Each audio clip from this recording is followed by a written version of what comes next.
Good morning mga ka-TH sa taga-subaybay nating YouTube channel.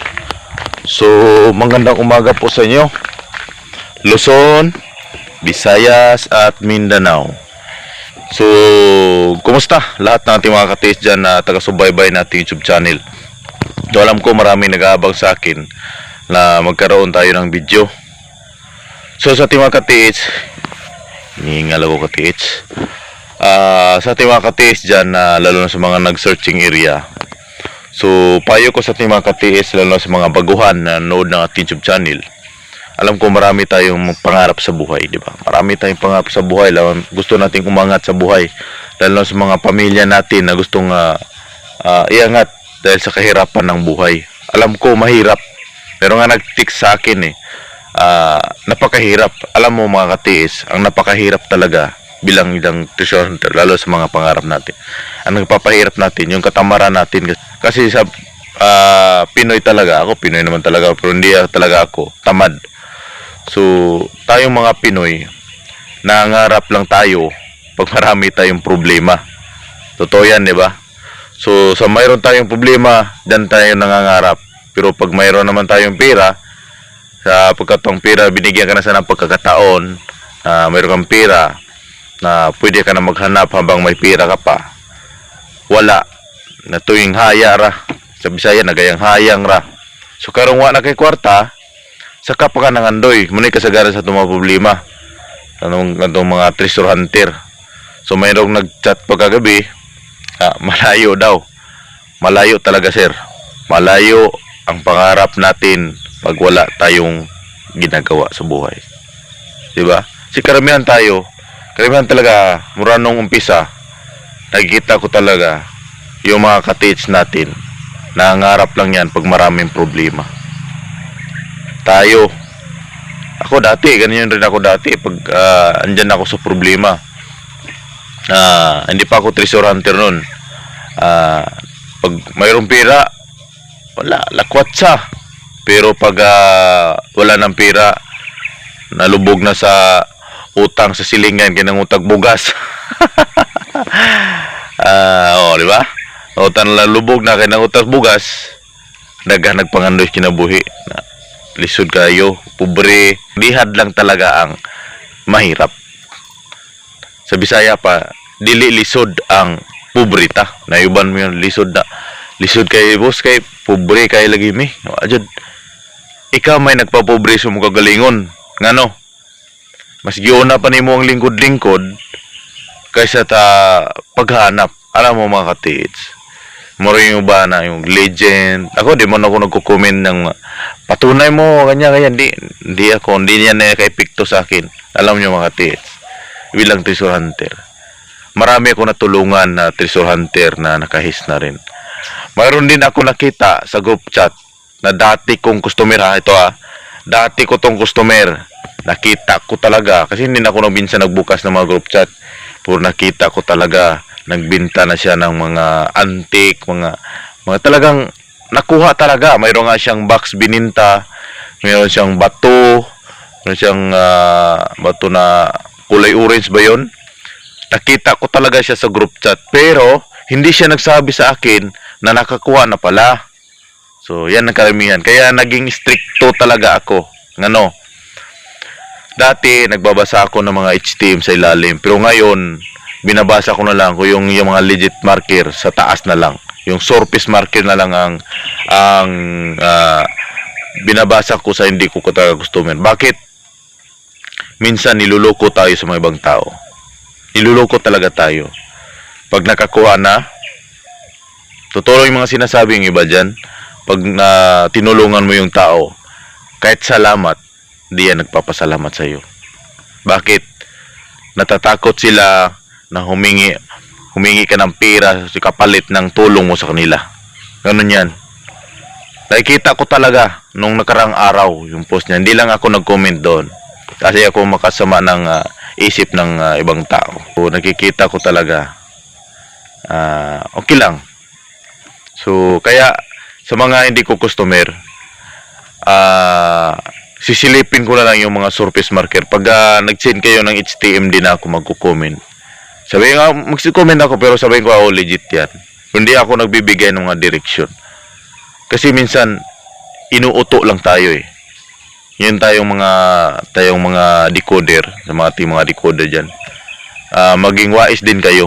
Kasi minsan yung ibang mga katiis kasi, ang galing yan, ang galing talaga salita. O bigyan kita ng balato. Huwag na kayong makinig ng ganyan.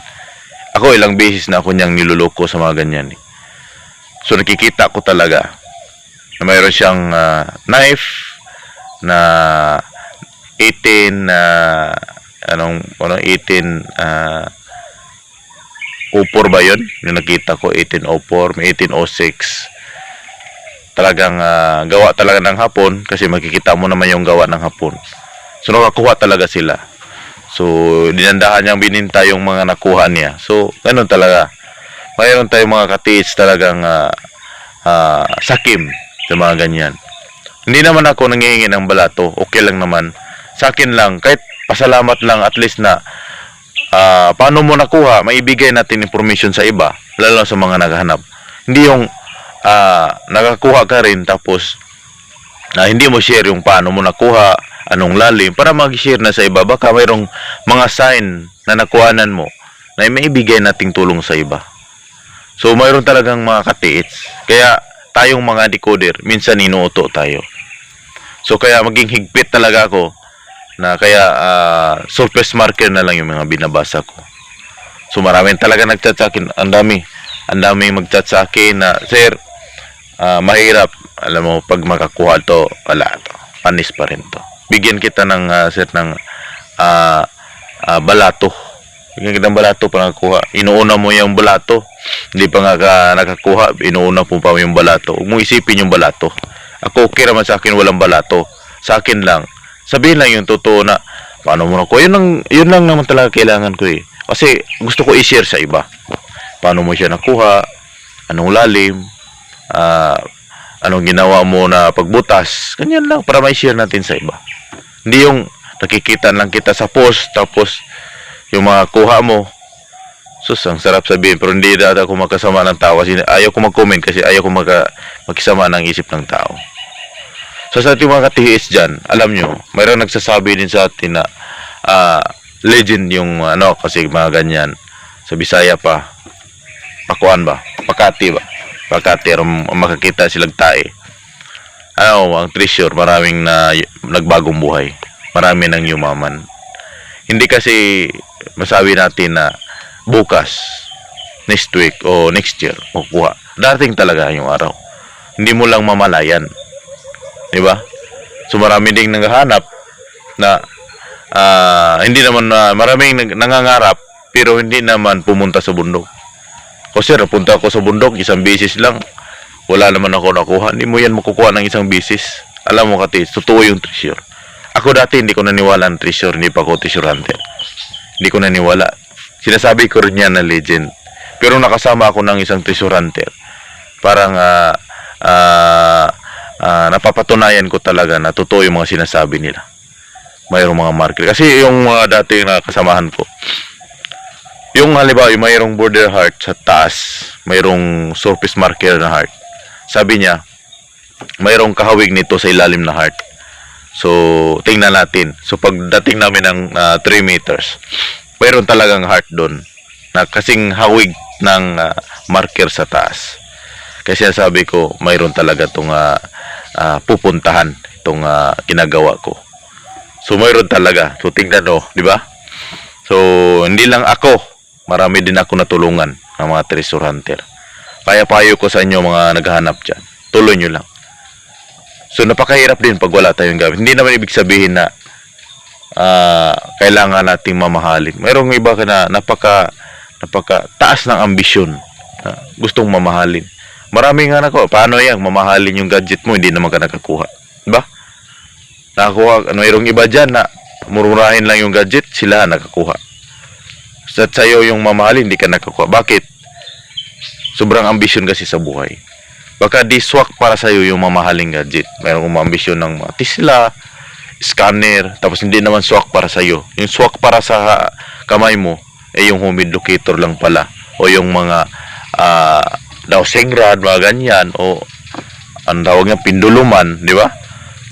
Kasi tayo, tulad sa akin, no, pinahawak ako ng dowsing rod. Di talaga, di la umuubra sa akin. Kasi di talaga ako marunong ng dowsing. Kahit anong ginagawa ko talaga, kahit anong paraan, di talaga gumagana yung dowsing rod sa akin. Yung homemade locator, yung mga ganyan, okay sa akin. Pati yung mga scanner, hindi talaga gumagana sa akin.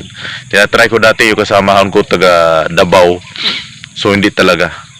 So parang minsan nadidikoy ako niya sa mga ganyan kasi nagpupula rin. So hindi ko marunong ng ganyan. Mas maganda pa yung locator. Alam mo, sa searching area. Sa searching area talaga, hindi yan pang search yung mga scanner. Hindi yan pang search. Yung mga metal detector. Yung mga metal detector, yung pang ambush yan eh. Pang ambush sa mga sapa, mga ganyan. Rock enclosed, nasa loob ng bato. Yan. Pero yung pang searching sa area talaga, huwag mong uunahin yung aura meter, huwag mong uunahin yung metal detector. Kung treasure hunter ka, gamitin mo yung utak natin. Kung gusto mo mag-search ng area, halimbawa mag-searching ka lang ng area, lalo malapit lang, yung puntahan mo, pwede ka na magdala ng locator, mag-search ka lang, try mo. Search mo yung area, gamitin mo yung locator, hindi yung pang-searching mo yung area, yung metal detector. Ay, metal detector, hindi naman yan mag-abot ng lalim na hanggang pinakamalalim yan, 1 meter lang. Halimbawa, nakabaon yung 2 meters. Tapos yung searching ng metal detector mo is 1 meter lang. Paano yan makukuha? Inaapak-apakan mo na lang. Yung mga locator, okay yung locator. Kaya lang iba, mayroon lang kasing gumagawa na hindi talaga marunong gumawa ng locator. 'Di ba?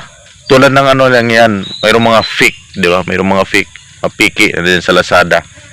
So, yun dyan sa Lazada, nagdidetect yan, pero mamabaw lang. Minsan nadidikoy kaya kasi minsan kasi yan sa Lazada, kaya sinasabi ko yung mga locator sa Lazada, hindi yan totoo. Kasi yung iba dyan, hindi talaga nakakonekta. Ilang beses na ako dyan dati, yung baguhan pa ako sa dyan sa Lazada.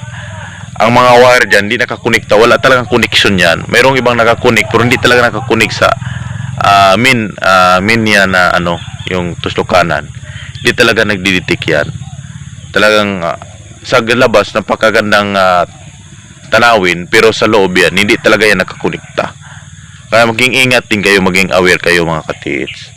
Mas maganda pa yan, magamit na lang kayo ng alambre kung marunong kayong gumagamit ng dowsing.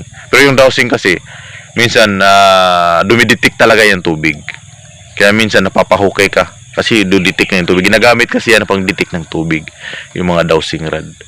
Yung mga homemade locator, ginagawaan ng mga, halimbawa, ng mga magnetic. Yung mga magnetic ginagawa, lalo sa mga magandang pagkagawa. Mas okay. Kasi yung mga antena, nagdidetect yan ng mga aura. So, payo ko sa ating mga katiis dyan, kung talagang sensitibo ka sa pagtitreasure, hindi yung araw-arawin mo. Focus ka din sa treasure, pero ginagawa mong sideline yan. Sideline mo yung pagtitreasure mo. So, payo ko sa inyo mga katiis, tuloy-tuloy lang. Huwag kayong hinto. Wala tayong binabayaran dito. Ang pagyaman natin, pigla yan. Halimbawa, nakahits ka ng isang barita, 3 million. Napakaswerte yan. Sarap humawak ng 3 million mga katiits. 3 million, kahit 1 million. Napakasarap hawakan yan. Ako dati, hindi ko naisip yan na makahawak ako ng mayroong pira. So, hindi ko naisip na hanggang inahawakan ko lang dati, pinakamalaki dati. Di ba ako nagtitreasure? Pinakamalaki na yung 6,000 na dati na mayroon ako sa wallet ko. Dati, pinakamalaki na yung 6,000 yan sa wallet ko. So ngayon, 15,000 para na kung walang pera Yung malimbawa, 15,000 na yung nasa wallet ko, parang sinsilyo na lang. Yung pila na sa Bisaya, pila na gastuhon na ng 15,000, di ba? So payo ko sa inyo talaga, kasi dati naranasan ko talaga, hindi ako naniwala ng treasure. Dati, makakapira ba ako dito? Mayroon ba talagang pira sa treasure? Mayroon talaga. Pag nakahits ka ng kahit giveaways, lalo na sa mga yung pinapakita ko nyo dati na mayroong akong parang maliit na jar, makahits ka lang ganyan kalaki, kasing laki lang ng posporo, at ang halaga nun is 1M or 500,000. Hindi na masama yan, di ba? Hindi na masama. Yes, mayroon kang na-hits. Yung iba dyan kasi, minsan, mayroong pangarap, pero hindi naman ginagawa. Hindi naman talagang nagsisearch sa area. Tuloy mo lang. Pero hindi yung nagpupunta ka lang sa bundok na parang nagpupunta ka sa gira na wala kang dala. Punta ka sa gira tapos wala ka pang dalang armas. Walang mapapala. Mayroon kang gadget. Kung gusto kang mabago yung buhay mo, mayroon kang gadget. Tapos, dapat kumpleto ka. Ay, yung iba kasi, minsan nakikita ko, kaya kayo matagal kayo hindi nag-hits. Kasi ginagawa nyo yung locator, ipang-detect sa ilalim. Kaya sinasabi ko sa iyo, yung mga locator kasi, ginagamit yan pang searching ng area. Tapos yung mga aura meter, ginagamit yan sa ilalim. Kasi yung mga locator kasi napakahirap na yan sa... Kasi yung lupa, pag hindi pa yan bukas, pwede mo i-detect yan ng locator. Tapos nagbukas na yung lupa, mahirap na yan i-detect kung doon mo gamitin sa ilalim. Bukas na yung lupa, malakas na yung singaw. Alam natin na yung mga high minerals, napakalakas pag binuksan mo na yung lupa. Ang gagamitin mo yan, aura meter. Kasi yung aura meter yan, binabalahan minsan ng gold. Tutumba na yan. Tutumba lang yan. Hahatakin talaga yan ng ano. Marami din nakakuha ng aura meter. Kung hindi lang talaga sinasabi.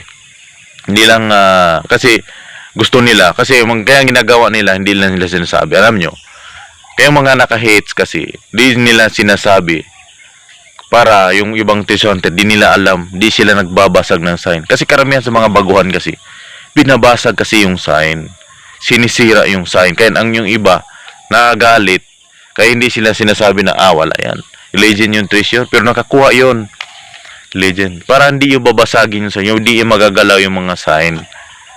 Kasi karamihan yung ganyang sumisira ng sign, mga baguhan. Kasi kala nila, yung treasure, andyan lang sa loob ng bato. Alam nyo, yung bato yan, nagpresenta lang yan, na ibig sabihin, na mayroong deposito sa area. Diba? Parang ano lang niya, parang bahay ba? Parang bahay lang. Malinis yung bakuran mo. Tapos nasa gitna yung bahay mo. Diba? Parang ganyan rin yung pala ibig sabihin. Yung bahay mo nasa gitna, tapos malinis yung bakuran mo. So, parang bato rin yan na may distansya. Doon sa distance na yan, doon mo yung hukayin. O doon sa gitna. Halimbawa, naka-triangle. Doon mo sa gitna hukayin. Lalo pag walang dot. So, sa mga naka-triangle naman, hindi ibig sabihin sa lahat ng naka-triangle ay hukayin mo yan sa gitna. Dapat i-check mo yung mga tatlong bato. Kung mayroong bang hole. Baka andyan lang sa gilid ng isang bato ang dapat mong hukayin. So, yun lang mga katiis. Maraming salamat sa nanonood nating YouTube channel. God bless po sa inyo. So payo ko sa ating mga katiis, lalo na sa mga nag-search. So, huwag ko muna kayo magdala ng mga huwag muna kayo magdala ng mga gadget, lalo na mga nag-search sa area. Para maging aware sa mga, sa Bisaya, pahawi ba? Kapoy. Kaya minsan nag-search tayo sa area, kapoy atong gamot. Tapos pag detect na to, wala na ta sa tuno. So, mas maganda, search muna kayo. Pag makikita kayo ng sign, balikan nyo lang para i-detect. So, yun lang mga katiis. Maraming salamat at God bless po sa nood. So, go lang mga katiis.